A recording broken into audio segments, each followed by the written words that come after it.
오늘은 백부장의 믿음을 내게도 주소서라는 제목으로 하나님 말씀 받겠습니다. 우리 좌우 옆 사람과 인사 나누겠습니다. 잘 오셨습니다.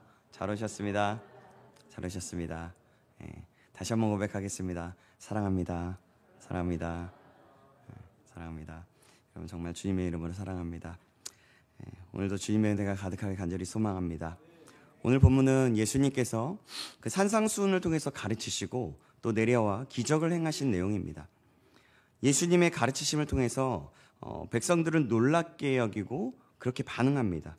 왜냐하면 예수님의 가르침은 서기관들과 비교할 수 없는 권위가 있었기 때문이고 겉으로만 나타내려고 하는 그런 종교 지도자들과는 전혀 달랐기 때문이었습니다.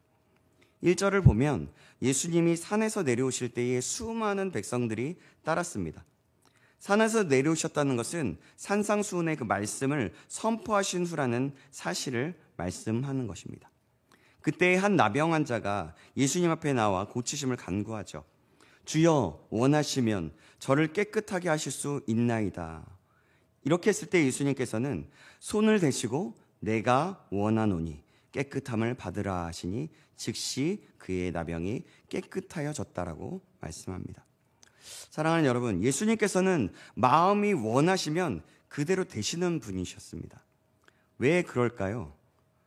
그분은 이 땅에 오셨을 때 자신을 높이고 뭔가를 하려고 하시는 분이 아니라 바로 하나님의 뜻을 이루신 분이시기 때문이었습니다. 모든 것이 하나님의 영광을 드러내기 위해서였던 것이었습니다. 예수님께서 그래서 원하셨던 것은 또한 하나님께서도 원하셨던 것입니다. 이렇게 예수님은 하나님의 뜻을 이루면서 나병 환자를 고치심으로 하나님의 나라를 위해서 이렇게 하나하나씩 이루어 나가셨던 것입니다. 그런 후에 어떤 일이 일어날까요? 바로 백부장의 하인을 고쳐주신 이야기가 나옵니다. 백부장은 로마 군대의 지휘관입니다. 군대를 통솔하는 자였습니다. 그런데 하인의 병을 위해서 친히 예수님을 찾아와 간구하고 있습니다. 그 백부장의 모습을 보면 하인을 얼마나 사랑했는지의 모습을 볼 수가 있습니다. 왜냐하면 직접 자신이 와서 그 고쳐주기를 간구했기 때문이죠. 자, 6절 말씀, 오늘 본문 6절 말씀 보시겠습니다. 이르시되 주여 내 하인이 중풍병으로 집에 누워 몹시 괴로워하나이다. 아멘. 그때의 예수님은 이렇게 대답하시죠. 내가 고쳐주겠다. 그런데 8절에 백부장의 고백이 나오는데요. 우리가 너무나 잘 알고 있는 놀라운 고백이 나옵니다. 8절 말씀, 우리 8절 말씀 보시면서 우리 같이 한번 읽어볼까요? 같이 한번 읽어보시겠습니다. 시작. 백부장이 대답하여 이르되 주여 내 집을 들어오심을 나는 감당하지 못하겠사오니 다만 말씀으로만 하옵소서. 그러면 내 하인이 낫겠사옵나이다. 아멘. 말씀으로만 하옵소서. 그러면 내 하인이 낫겠사옵나이다. 여러분 생각해 보십시오. 말씀만 하시면 내 하인이 나을 거라고 말하고 있는 겁니다. 여러분 정말 생각해 보면 놀라운 고백 아닙니까? 말씀하는 것만 하면, 말씀만 하시면 낫는 것을 믿었다는 것입니다. 여러분 태양은 우리 머리 위에 직접 닿지는 않지만 그 빛과 열기구는 지구 곳곳에 영향을 미치잖아요. 그죠? 사람들은 태양이 직접 곁에 있지 않아도 그 힘을 경험하며 살아갑니다. 태양이 있기에 빛이 있고 태양이 있기에 우리가 따뜻하게 지낼 수 있다는 것을 알죠. 마찬가지로 백부장은 예수님이 자신의 집에 오지 않아도 그냥 말씀으로도 치유의 역사가 일어날 것을 확신했다는 겁니다. 또 여러분 생각해 보십시오. 어떤 환자가 심각한 질병에 걸려서 병원을 찾았습니다. 의사는 환자를 직접 수술하지 않고도 효과적인 약을 처방해 주면 나을 것이라고 얘기했습니다. 환자는 의사의 능력을 신뢰했기 때문에 직접 수술을 받지 않고도 처방된 약만으로 병이 나을 것을 믿고 그대로 따랐습니다. 그리고 의사가 처방해 준 대로 그대로 했죠. 결국 그는 건강을 되찾게 되었습니다. 백부장은 바로 예수님께서 직접 오실 필요 없이 말씀만으로도 능력이 있을 것을 확신했다는 겁니다.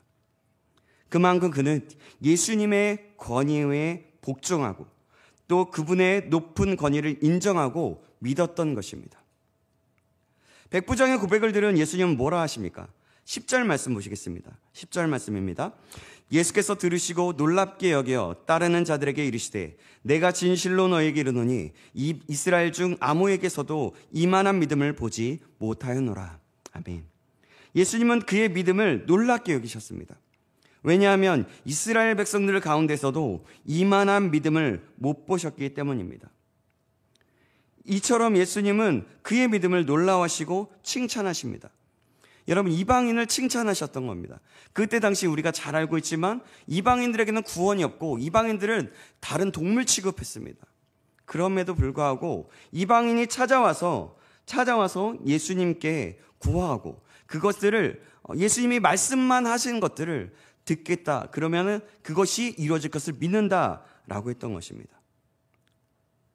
이렇게 예수님이 놀랍게 여기며 처음으로 믿음을 칭찬한 사람이 이처럼 이방인인 로마의 백부장이었습니다. 바로 이것은 뭐냐면 하나님의 구원이 이제 유대인들을 넘어서 이방인들에게까지 확대되었다는 이 놀라운 사실을 유대인들에게 알도록 하려는 것이었습니다. 사랑하는 여러분, 예수님은 백부장에게 칭찬을 아끼지 않으셨습니다. 백부장의 믿음은 정말 대단한 믿음입니다. 그러면 여기서 우리는 어떤 것을 배울 수 있습니까? 이 모습을 보면서 우리는 어떤 마음을 가져야 할까요? 우리도 백부장과 같은 믿음을 갖기를 소망해야 하는 것입니다. 이것은 하나님께서 원하시는 것입니다. 이 말씀을 통하여 하나님께서는 우리에게 백부장과 같은 믿음을 가지라고 말씀하시고 도전하고 계십니다. 너의 믿음은 어떤 믿음이냐? 이방인들까지도 사랑하시고 믿음을 가지게 되면 구원을 얻게 되고 하나님의 나라를 이루는 것에 동참하는 것이다. 그러나 너희도 이를 통하여 새로운 믿음을 가질 수 있도록 기도하고 소망하여라. 그러할 때 내가 믿음을 허락하고 하나님의 뜻을 이루는 도구로 함께 쓸 것이다 라고 말씀하고 계신 것입니다. 사랑하는 여러분, 이 음성에 믿음으로 아멘 하시기 바랍니다. 또한 오늘 본문에서 믿음의 고백으로 하나님의 나라를 이루게 하시고 또 그것에 동참한 백부장과 같은 놀라운 믿음이 우리 가운데 있기를 주님의 이름으로 축원합니다. 믿음이 없다면 주님께 간구함으로 하나님 백부장의 믿음을 내게도 주시옵소서 라고 구할 수 있기를 간절히 소망합니다. 그 후에는 베드로의 장모를 고치신 이적과 많은 귀신 들린 자들과 병자들을 고치신 예수님의 이적을 소개하고 있습니다. 14절에 15절 말씀이 베드로의 장모를 고치신 이적인데요. 베드로의 장모님이 열병에 누웠는데 예수님께서 손을 잡아주셨을 때 열병이 떠나가고 회복되어 예수님과 일행을 수종을 들게 됩니다. 또 16절 이하에 보면 예수님을 날이 저물도록 귀신을 내어쫓으시고 아픈 병자들을 치유하시는 모습이 나옵니다. 이 일에 대해서 마태복음에는 역시 이 모든 것이 구약에 예언된 이름을 보여주고 말씀하고 있습니다. 17절 말씀 보면 나오는데요. 17절 말씀 제가 읽겠습니다. 이는 선지자 이사야를 통하여 하신 말씀에 우리의 연약한 것을 친히 담당하시고 병을 짊어지셨도다 함을 이루려 하심이더라. 아멘. 이 말씀은 구약의 이사야서 53장 4절의 말씀을 인용한 것인데요. 제가 그 말씀을 읽어드리겠습니다. 그는 실로 우리의 질고를 지고 우리의 슬픔을 당하였거늘 우리는 생각하기를 그는 징벌을 받아 하나님께 맞으며 고난을 당한다 하였노라 라는 말입니다. 우리가 다들 잘 아는 말씀이죠. 이 말씀이 있는 이사야 53장의 예언을 소위 순환받는 주의 종이라고 말씀하는데요. 신약 시대에 살아가는 우리는 이 말씀이 예수님의 순환을 예언한 말씀이라는 것을 잘 압니다. 그러나 예수님 당시에 이 말씀을 유대인들은 전혀 이해하지 못했습니다. 그들에게 있어 메시아는 영광 중에 오시는 분이고 결코 고난받는 종이 아니었기 때문입니다. 그리고 이스라엘 민족을 뭔가 해방시켜주고 뭔가 정치적으로나 뭔가 어떤 힘으로 구원할 것을 믿고 있었기 때문입니다. 그러나 예수님은 우리 대신 징계를 맡고 우리 대신 채찍에 맞음으로 우리를 구원하시기로 하셨습니다. 그것이 바로 하나님이 정하신 율법의 의를 완성하는 것이기 때문이었습니다. 예수님은 이렇게 하나님의 뜻을 계속해서 이루며 하나님의 나라를 이루어 가시고 하나님의 율법의 의를 완성시키시고 계시는 중이십니다. 마태복음은 이처럼 귀신 들린 자와 병자들을 고치신 것이 바로 이사야의 예언을 이루시는 것이라고 말씀하였습니다. 예수님은 구약의 예언을 따라 우리의 연약함을 해결해 주시고자 이 땅에 오셨습니다. 친히 자신의 육체로 우리의 연약함을 담당하셨고 궁극적으로는 우리의 육신의 죄악, 우리의 모든 죄악을 십자가로 담당해 주셨습니다. 19절에 22절은 주님을 믿고 따르는 자의 각오, 즉 제자로서의 삶에 대한 각오를 말씀하고 있습니다. 내용은 이렇습니다. 한 서기관이 예수님께 나와 간구하면서 어디로 가든지 따르겠다라고 하는 것입니다. 그때 주님은 이렇게 말씀하십니다. 오늘 보면 20절 말씀입니다. 예수께서 이르시되 여우도 굴이 있고 공중의 새도 거처가 있으되 인자는 머리 둘 곳이 없다 하시더라. 22절까지 말씀인데요. 제자 중 또 한 사람이 이르되 주여 내가 먼저 가서 내 아버지를 장사하게 허락하옵소서. 예수께서 이르시되 죽은 자들이 그들의 죽은 자들을 장사하게 하고 너는 나를 따르라 하시니라. 아멘. 이 말씀은 부모나 가족에 대한 도리가 중요하지 않다고 하시는 말씀이 아닙니다. 다만 이 말씀은 주님을 따르는 제자도 제자의 모습이 어떤 것인지 강조하는 말씀입니다. 주님을 따르는 길에서 여러 가지 핑계로 주님의 일을 소홀히 하고 뒷전으로 미루는 일에 대해서 경계하시는 말씀입니다. 그래서 같은 말씀이 있는 그 누가복음에는 손에 쟁기를 잡고 뒤를 돌아보는 자는 하나님의 나라에 합당하지 아니하니라 라는 말씀이 첨가되어 있습니다. 이처럼 주님을 따르는 순종의 길은 즉각적이어야 함을 말씀하고 있는 것입니다. 사랑하는 여러분, 저와 여러분은 이 말씀을 보면서 어떻게 생각이 듭니까? 우리는 제자로서의 삶을 살고 있는지 우리 자신도 다시 한번 돌아보시길 간절히 소망합니다. 그러므로 오늘 우리를 사랑하시고 이 땅에 오셔서 죽기까지 복종하심으로 우리를 구원하시고 하나님의 참사랑을 보여주신 예수님과 같이 우리도 어떠한 고난과 어려움이 있어도 기쁘게 주님을 따르며 온전한 순종의 삶을 살아서 진정한 주님을 올바로 따르며 또 하나님의 나라에 합당한 믿음의 삶을 살아가기는 저와 여러분 되시길 주님의 이름으로 축원합니다.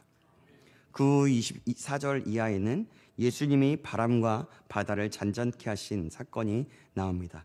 너무 피곤하셔서 잠을 자고 계신 예수님이셨는데 풍랑이 일어나죠.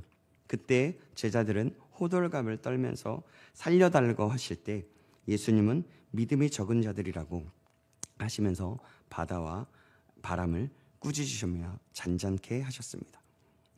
메시아로서 하나님의 뜻을 이루는 하나님의 능력을 가지신 예수님의 말씀에는 모든 자연도 따르게 됩니다. 예수님은 여기서 두려움을 지적하면서 믿음이 적은 자들이라 말씀하십니다. 왜 그런 것일까요? 정말 풍랑이 일어나고 죽을지도 모르는 상황이었는데도 왜 그런 말씀을 하셨을까요? 여러분, 두려움은 믿음의 반대말이라고 할 수 있습니다. 그렇기 때문에 주님을 제자들의 믿음을 지적했던 것입니다. 주님이 함께 하시기 때문에 그 믿음을 지적했던 것이죠. 우리는 크고 작은 일로 두려워하고 걱정하는 일이 너무나 많이 있습니다. 잠시 걱정하는 건 문제가 되지 않을 수 있습니다. 그러나 계속해서 두려움과 걱정하는 것은 바로 그것이 문제가 되는 것입니다. 두려움이나 걱정이 몰려올 때 우리는 믿음으로 기도하면서 하나님께 맡기고 하나님의 뜻을 구하면 됩니다. 그러할 때 하나님은 그 문제 속에서 하나님의 뜻을 알게 하시고 그 걱정거리들은 새롭게 하십니다. 그리고 우리가 기도할 때 하나님, 이 모든 기도의 제목, 이 모든 두려움, 이 모든 염려들을 통하여서 나에게 하실 말씀은 무엇입니까?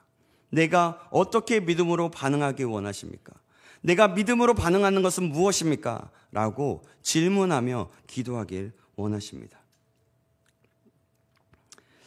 그러기에 우리가 모든 어려움이나 걱정거리가 오면 하나님께 바로 그런 질문을 가지고 그런 모습을 가지고 하나님께 맡기며 기도해야 될 줄 믿습니다. 그럴 때 하나님은 그때부터 일하시기 시작하기 때문입니다. 물론 우리가 하나님 이것을 도와주십시오, 이것을 이끌어 주십시오, 이 두려움과 이 어려움을 바꿔 주십시오, 그것도 중요합니다. 그것도 하나님이 응답하십니다. 하지만 더 중요한 것은 우리가 그 가운데에 있을 때 나는 어떻게 하면 좋을지, 내가 무엇을 적용하며 말씀 앞에서 어떠한 믿음으로 반응하길 원하실지 질문하며 간절히 소망하는 마음으로 기도하실 때에 하나님은 놀랍게도 말씀을 통해서 정확하게 그 질문을 가지고 말씀을 듣고 나아갈 때 분명하게 깨닫게 하신다는 것입니다. 저와 여러분도 이렇게 반응하여 참 하나님의 일하심을 볼 수 있기를 주님의 이름으로 축원합니다.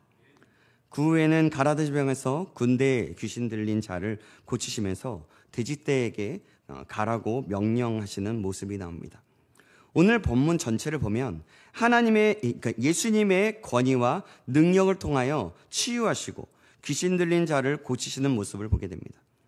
그 자리에서는 많은 사람들이 있었습니다. 바로 믿음의 사람 백부장도 있었습니다. 여기서 우리는 예수님께서 참 순종의 길을 가고 하나님의 뜻을 이루었듯이 우리도 그리스도인으로서 예수님을 믿는 자로서 하나님의 말씀에 순종하여야 함을 알게 되고 또한 백부장과 같은 믿음이 필요함을 알게 됩니다. 사랑하는 여러분, 오늘 우리가 이 말씀 속에서 나오는 예수님을 닮아가는 순종하의 삶과 백부장과 같은 믿음의 삶을 살 수 있기를 주님의 이름으로 축원합니다. 물론 저희의 힘으로는 할 수 없습니다. 그렇지만 하나님께 은혜를 구함으로, 하나님이 우리와 함께 하시면 성령을 구함으로 나아갈 때 가능한 줄 믿습니다. 우리 모두가 그렇게 주님께 구함으로 주님께서 주시는 힘을 가지고 참 순종과 믿음으로 살아가는 저와 여러분 되시길 주님의 이름으로 축원합니다. 아멘. 여러분, 혹시나 여기서 우리의 모습을 보면서 불가능한 것 같다라고 생각하는 사람이 있으십니까? 아마도 없을 것 같습니다. 그렇지만 만약에라도 그렇다면 하나님께 다시 한번 구하십시오. 주님, 백부장과 같은 믿음을 내게도 주소서. 주여 함께하여 주시옵소서. 그리하여 하나님의 뜻에 함께 동참하며 하나님의 일하심에 함께 사용되는 자 될 수 있도록 인도하여 주시옵소서. 저와 여러분이 그런 사람이 되기를 다시 한번 주님의 이름으로 간절히 축원드리겠습니다. 기도하겠습니다. 사랑하는 하나님, 감사합니다. 오늘도 저희와 함께 하시고 놀라운 기적과 고치심을 통하여 하나님의 나라를 이루어 가시고 그 뜻을 이루시는 예수님의 순종을 봅니다. 우리도 예수님처럼 하나님의 뜻에 순종하며 나아가는 자 되게 하여 주시옵소서. 백부장과 같이 말씀으로만 하여도 새롭게 하실 것을 치유하실 수 있다라는 그런 믿음으로 살아갈 수 있도록 하나님 우리에게 그 믿음을 허락하여 주시옵소서. 그리고 은혜와 성령의 충만함을 허락하셔서 이 모든 하나님의 일에 동참할 수 있는 자 될 수 있도록 인도하여 주시옵소서. 살아계신 우리 주 예수 그리스도의 이름으로 기도합나이다. 아멘.